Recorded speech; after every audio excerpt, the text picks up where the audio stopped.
बिस्मिल्लाहिर्रहमानिर्रहीम। अस्सलाम वालेकुम नादरीन, आप यूट्यूब चैनल देख रहे हैं। मैं इमरान खान हूँ। सिचुएशन बड़ी अजीब सी होती चली जा रही है और इमरान खान साहब की कोई खैर खबर नहीं है। हुकूमत ने यह दावा किया है कि इमरान खान साहब ठीक हैं, जबकि पाकिस्तान तहरीक इंसाफ के तमाम सोर्सेज ये दावा कर रहे हैं कि इमरान खान साहब की हालत तशवीशनाक है। उनके हवाले से जो खबरें आ रही हैं वो खबरें ठीक नहीं हैं। हुकूमत ने मुलाकात को रोक रखा है 18 तारीख तक, और जो खबरें आ रही हैं वो ये हैं कि 15 तारीख तक हुकूमत ने अपने तमाम MNAs को वापस बुलाया है, अपने तमाम सेनेटर्स को वापस बुलाया है। जबकि ये जो ऑपरेशन है ना पाकिस्तान तहरीक इंसाफ के MNAs पर, उनके ख़ानदानों पर दबाव डालने का, ये बहुत तेज़ हो गया है।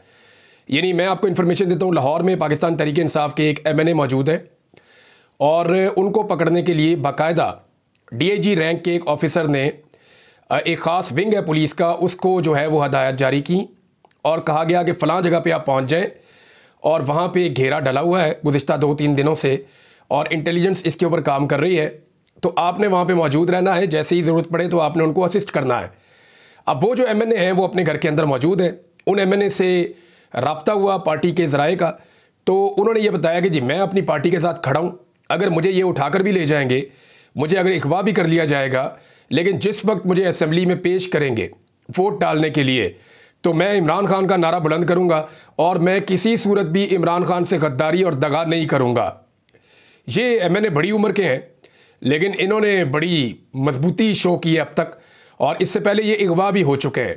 और जब ये अगवा हुए थे तो मैंने आपको बताया था 4 MNAs की कहानी, तो ये उन 4 MNAs में से एक ये भी थे।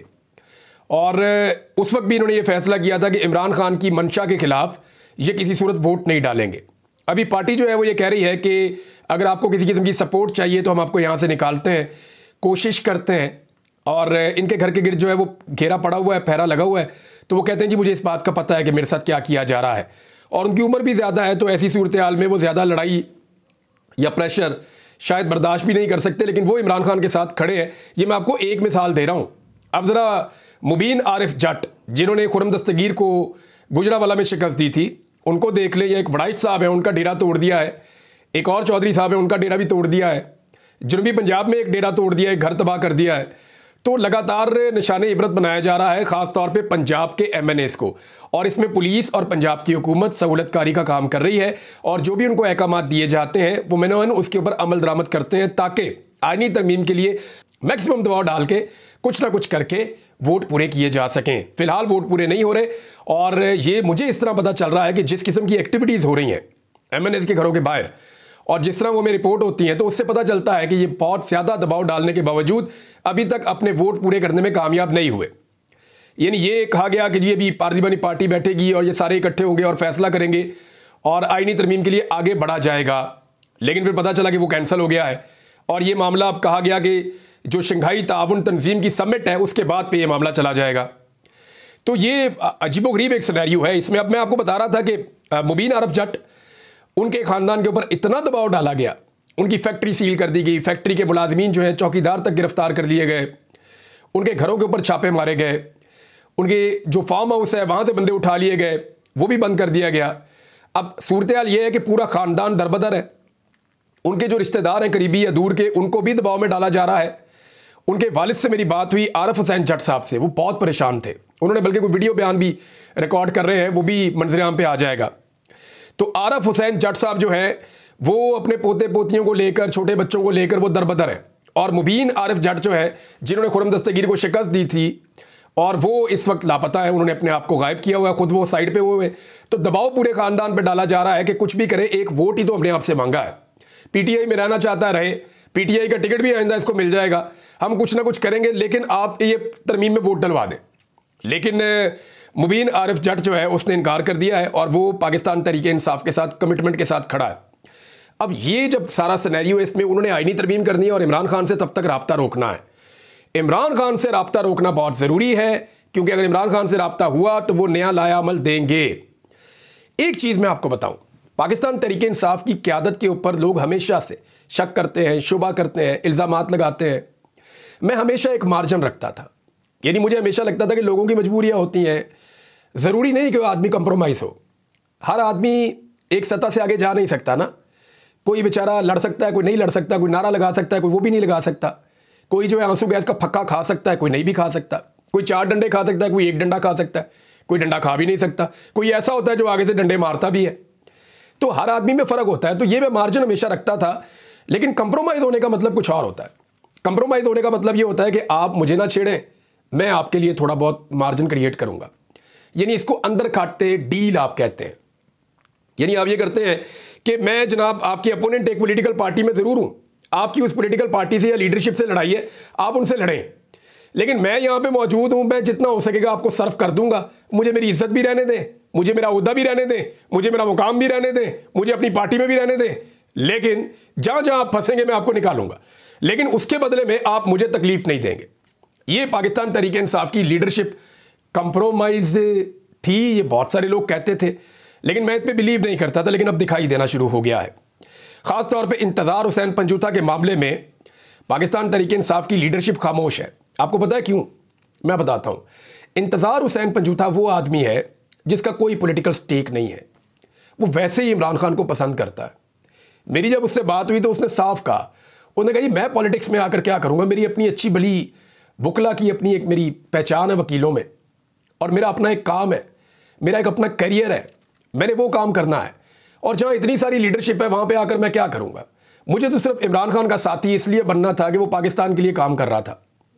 यानी मैंने जब जब पंजूथा साहब से बात की, इंतज़ार पंजूथा से, तो उनके कोई बड़े बड़े सियासी गोल्स नहीं थे। हाँ, उनका भाई नईम जो है वो बड़ा जोर लगाता है पॉलिटिक्स में, और वो बड़ा ज़बरदस्त पॉलिटिकल वर्कर भी है इमरान खान साहब का, और बल्कि वो अपने आप को एक लीडर के तौर पे मनवा रहा है। हर जगह वो पहुंचता है, हर किस्म की एक्टिविटी वो करता है, और वो पार्टी को फ्रंट से लीड करता है, पार्टी के बयानिए को लेकर चलता है। तो वो तो नईम का एक अलग है। लेकिन इंतज़ार हुसैन पंजूथा जो है उसका सिर्फ एक मामला था जिस पे पार्टी की लीडरशिप को प्रॉब्लम थी। वो ये था कि वो जो बाहर देखता था या सुनता था या जो इंफॉर्मेशन उसको मिलती थी, वो उसके अंदर जेर ज़बर का इजाफा या कमी किए बगैर वो सीधा जाके इमरान खान को बताता था कि जनाब बाहर ये हो रहा, एग्जैक्ट सिचुएशन ये है। वो किसी का पर्दा नहीं रखता था, क्योंकि इमरान खान को उस पर इस बात का भरोसा था कि ये मुझे हकीकी पिक्चर दिखाएगा। अब वो लीडर है, उसके पास पूरी इंफॉर्मेशन होगी तभी वो कोई फैसला करेगा। लिहाजा इंतज़ार हुसैन पंजूथा वो आदमी है जो बाहर की पूरी इंफॉर्मेशन बगैर लगी लिपटी के, कड़वा सच भी है तो हर चीज़ इमरान खान के सामने रख देता है। दूसरा, इमरान खान इंतज़ार हुसैन पंजूथा को जो भी इमरान खान ने कहा, जो भी इंस्ट्रक्शन दी, इंतज़ार हुसैन पंजूथा ने बाहर आके पार्टी की आदत को एज इट इज़ बता दिया। कोई चीज़ छुपा कर नहीं रखी, कोई चीज़, यानी आपको याद होगा जब एक इशू हुआ था तो पार्टी डिवाइड हो गई थी शेर अफजल मरवत वाले मामले पे, तो इंतज़ार हुसैन पंजूथा है, उन्होंने बगैर इस बात की परवाह किए कि लोग उनके बारे में क्या कहेंगे, उनके ऊपर बैकलैश आएगा, उन्होंने डायरेक्टली जो था वो बोल दिया। तो इस आदमी को इस बात की परवाह नहीं थी कि उसको कितना डैमेज होता है या लोग उसके बारे में क्या कहेंगे। उसको सिर्फ ये था कि मैंने इमरान खान को बाहर की दुनिया के साथ जोड़ कर रखना है, पार्टी के साथ जोड़ कर रखना है, और इमरान खान उस पर भरोसा करते थे। अब पार्टी की लीडरशिप में बहुत सारे लोग ऐसे हैं जो ये चाहते हैं कि अंदर से पूरा सच बाहर ना आए, और वो ये भी चाहते हैं कि बाहर से पूरा सच अंदर ना जाए। तो ये एक ऐसा आदमी था, एक ऐसा लिंक था जिसको तोड़ना बहुत ज़रूरी था। तो इंतज़ार हुसैन पंजूथा हो गए गायब। अब एक बात आप याद रखिएगा कि पार्टी के अंदर बहुत सारे लोग हैं, आपने देखा होगा एक लफ्ज़ नहीं बोल रहे। अगर वो ना बोले ना अगले 2-3 दिन तक, तो फिर मैं बोलूँगा। मैं बताऊँगा कि इंतज़ार हुसैन पंजूथा ने गिरफ्तार होने से पहले या अगवा होने से पहले मुझे एक दिन पहले क्या कुछ बताया था। मुझे क्या कुछ बताया था कि मैंने किस किस बंदे को क्या क्या पैगाम पहुंचाया, और उस बंदे ने आगे से किस किस्म का रद्द-ए-अमल दिया। और वो जो रद्द-ए-अमल है ना, वो जब पाकिस्तान तहरीक इंसाफ के लोग सुनेंगे तो उन्हें पता चलेगा कि कितने लोग कहाँ कहाँ पे बैठे हुए कंप्रोमाइज्ड हैं। मैं अभी भी नहीं चाहता कि कोई किसी पॉलिटिकल पार्टी की अंदरूनी लड़ाई को बढ़ावा दिया जाए, लेकिन एक बात आप याद रखें कि पंजूथा साहब को खामोशी से नज़रअंदाज किया जा रहा है और उनके लिए पार्टी आवाज़ नहीं उठा रही। तो पार्टी की आदत को उनके लिए आवाज़ उठानी चाहिए, ख़ास तौर पे उन लोगों को जो इमरान खान का भला चाहते हैं और इमरान खान का राबता पाकिस्तानियों के साथ चाहते हैं। क्योंकि जो लोग ऐसा नहीं चाहते, जो लोग चाहते हैं कि इमरान खान कट जाए, अलग हो जाए, हम मौजे करते रहें बाहर और हमें कोई पूछने वाला ना हो, तो वो लोग कभी आवाज़ नहीं उठाएंगे इंतज़ार हुसैन पंजूथा के लिए भी और इमरान खान की बहनों के लिए भी। यानी इमरान खान की बहनें वो दूसरा लिंक है ना तगड़ा, जो अब वो पॉलिटिकल तो है नहीं, अब वो इतना अच्छा उनका पॉलिटिकल एनालिसिस भी नहीं होता, लेकिन वो इमरान खान को जो सुनती हैं, देखती हैं, वो आके बता देती हैं, और इमरान खान जो उन्हें कहते हैं वो बाहर आके बोल देती हैं। लिहाजा इमरान खान की बहनें जो हैं वो दूसरा लिंक हैं, वो भी अंदर है, और उनके बारे में भी पार्टी कितना जोर लगा रही है ये हम सब देख रहे हैं, और पाकिस्तान तहरीक इंसाफ का कारकुन भी देख रहा है। पाकिस्तान तहरीक इंसाफ ने, मुराद सईद साहब ने ये बात की और फिर फौरी तौर पे उन्होंने अनाउंस कर दिया कि अब डी चौक में 15 तारीख को हम दोबारा आ रहे हैं। अगर इमरान खान साहब से मुलाकात नहीं करवाई जाती तो इस्लामाबाद हाई कोर्ट में इमरान खान से मुलाकात वाला जो मामला उनकी बहन ने केस किया था, अब इंटरेस्टिंगली वो मामला जो है वो जाना तो चीफ जस्टिस के पास ही था ना, क्योंकि इमरान खान से रिलेटेड हर केस को chief justice Islamabad high court ये समझते हैं कि उन्हीं के पास लगना चाहिए और वो ऑटोमेटिकली उनके पास जाके लग जाता है। समझ नहीं आती, वो केस जाके उनके पास लग गया तो जब लगा तभी हमें पता था कि ये नहीं मिलने देंगे, क्योंकि निज़ाम नहीं चाहता कि इमरान खान से मुलाकात हो 18 तारीख तक। तो उन्होंने कहा जी जब पाबंदी खत्म हो जाए ना तो इनकी मुलाकात करवा दीजिएगा। तो ये फैसला देने की ज़रूरत क्या थी? पाबंदी खत्म होगी तो ऑटोमेटिकली मुलाकात हो जाएगी ना, फिर तो आपको ऑर्डर देने की जरूरत नहीं है। मेरे ख्याल में पाकिस्तान तहरीक इंसाफ को फौरी तौर पे इस ऑर्डर को चैलेंज करना चाहिए, ताकि इसको एक डीबी बैठ के सुनेगी, 2 जजेस सुनेंगे। तो ये जो ऑर्डर दिया है इस्लामाबाद हाई कोर्ट के चीफ जस्टिस ने, अगर तो उन्होंने तहरीरी ऑर्डर जारी कर दिया है तो, क्योंकि बाद का तहरीरी ऑर्डर इसलिए डिले किया जाता है ताकि उसके ऊपर अपील ना की जा सके। तो अगर तो तहरीरी ऑर्डर आ गया तो फौरी तौर पे अपील करनी चाहिए और डबल बेंच के अंदर जाके यही बात करनी चाहिए कि जनाब मुलाकात करवाएं इमरान खान से। अब मुलाकात जो है वो करवाई नहीं जा रही और डी चौक में आने का ऐलान पाकिस्तान तहरीक इंसाफ ने कर दिया है। यहां मैं आपको फिर कहूंगा कि रिस्पॉन्सिबिलिटी अली अमीन गंडापुर के कंधों पे आ गई है। वजह यह है कि डी चौक पे जो कुछ हुआ गुज़िश्ता दफा, जितनी ताकत के साथ लोग पहुंचे, जो कुछ अली अमीन गंडापुर ने जोर लगाया, यानी वो भी तारीखी है एक। अगर आप मोटरवे पे इस्लामाबाद एंट्री से पहले, या चले मैं आपको बताता हूं, टूल प्लाजा से पहले वाला अली अमीन गंडापुर कुछ और था और टूल प्लाजा के बाद वाला अली अमीन गंडापुर कुछ और था। ये मैं आपको बड़ी जिम्मेदारी के साथ कह रहा हूं। यानी टूल प्लाजा से पहले जो जिद्दोजहद, जो कोशिश, जो जोर लगाया और जो ब्रूटैलिटी का सामना किया फस्तायत का अली अमीन गंडापुर ने, उसकी मिसाल पाकिस्तान की तारीख में नहीं मिलती। लेकिन टूल प्लाजा के बाद जीती हुई लड़ाई को जैसे हारा और फतह का ऐलान किए बगैर गायब हो गया और सिर्फ पुलिस की गिरफ्तारी से वो छुपता रहा, वो गंडापुर कुछ और था। यानी एक वजीर आला को ये जेब देता है कि पुलिस आपको गिरफ्तार कर दे, मेरे जैसा बंदा हो तो चलो मैं साइड पे हो जाऊं, छुप जाऊं। मेरे घर पे जितनी दफा पुलिस आई है मैंने दरवाजे पे जाके रिसीव किया। यानी मेरे घर पे जब पुलिस आती थी तो मैं कहता था कि मेरे घर के अंदर ना जाए, मुझे ले जाएं, तो मैं जाके पुलिस को दरवाजे पे मिलता था। मैं वजीर आला तो नहीं हूं, लेकिन यहां वजीर आला के अपने घर के अंदर पुलिस आई है और वो छुप गए। मुझे हैरत हो रही है कि एक वजीर आला कैसे छुप सकता है।